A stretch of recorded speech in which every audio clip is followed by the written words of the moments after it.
যাদের মনটা ভালো হয় তাদের কপালটা খারাপ হয়। অতি বাস্তব। কাকে বিশ্বাস করবে? যাকে তুমি বাঁচানোর জন্য পাগল, সে তোমায় মারার জন্য পাগল। যে মন খারাপ বুঝে না, সে কখনো প্রিয় মানুষ হতে পারে না। অনেক প্রিয়জন ছেড়ে চলে গেছে, শুধু টাকার অভাবে ফেরাতে পারিনি। কেন এত কাঁদাও? আমি তো একটু ভালো থাকার জন্যই তোমাকে বেছে নিয়েছিলাম।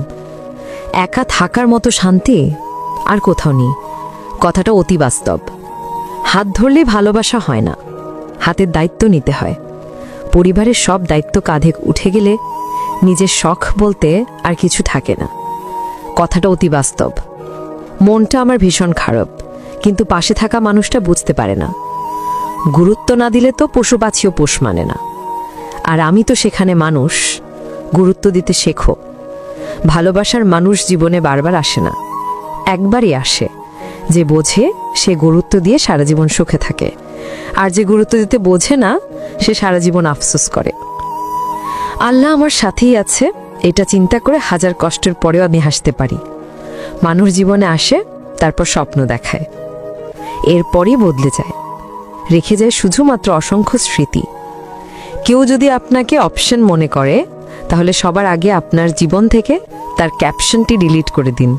কারণ আমরা কোনো সফটওয়্যার না যে কারো প্রয়োজনে কেউ ইনস্টল করলো, ব্যবহার করলো, প্রয়োজনে সে আবার আনইনস্টল করে দিল। মাইন্ডেড। দিন শেষে প্রত্যেকটা মানুষই একজন নির্দিষ্ট মানুষের অভাব বোধ করে। ভুল তো বুদ্ধিমানেরাই করে। কারণ একজন সুস্থ মানুষকে ভালোবেসে পাগল হতে দেখেছি, কিন্তু পাগলকে কখনো ভালোবাসতে দেখিনি। তারপর আমার মা আমার কপালে চুমু দিয়ে বলেছিল, এতটা দুঃখ পেও না। মানুষ তোমার হাত থেকে ছিনিয়ে নিতে পারবে, কিন্তু তোমার ভাগ্যের লেখা কখনো ছিনিয়ে নিতে পারবে না। আল্লাহর হাতে কখনো জল এলে তার নিজে মুছে নিও, কারণ লোকে মুছে দিলে তা নিয়ে দরদাম করবে। আমি নাকি তোমার জীবনের সবচেয়ে মূল্যবান মানুষ ছিলাম। আজকে তোমার প্রয়োজন শেষ, তাই আমি মূল্যহীন হয়ে গেলাম। চোখে যখন হাজারটা স্বপ্ন ও বাস্তবতা তখন কড়া ভাষায় বলে দিচ্ছে, দেখো, কিন্তু সবার স্বপ্ন কিন্তু পূরণ হয় না। তোমার মনের মতো কখনো হতে পারিনি। চেষ্টা করেছিলাম অনেক। আসলে কথা হচ্ছে, তোমার মনে আমি কখনোই ছিলাম না। তোমাকে আমি কোনোদিন ভুলতে পারবো না। আমি খারাপ হতে পারি, কিন্তু তোমার মতো স্বার্থপর না। একটা কথা বলি, আপনারা যদি কাউকে ভালোবাসেন, অতিরিক্ত ভালোবাসেন, তাহলে সেটা ভালোবাসা না, সেটা মায়া। আর যখন একটা মানুষ মায়ায় পড়ে যায়, তখন সেখান থেকে বের হওয়া সত্যিই খুব কষ্ট।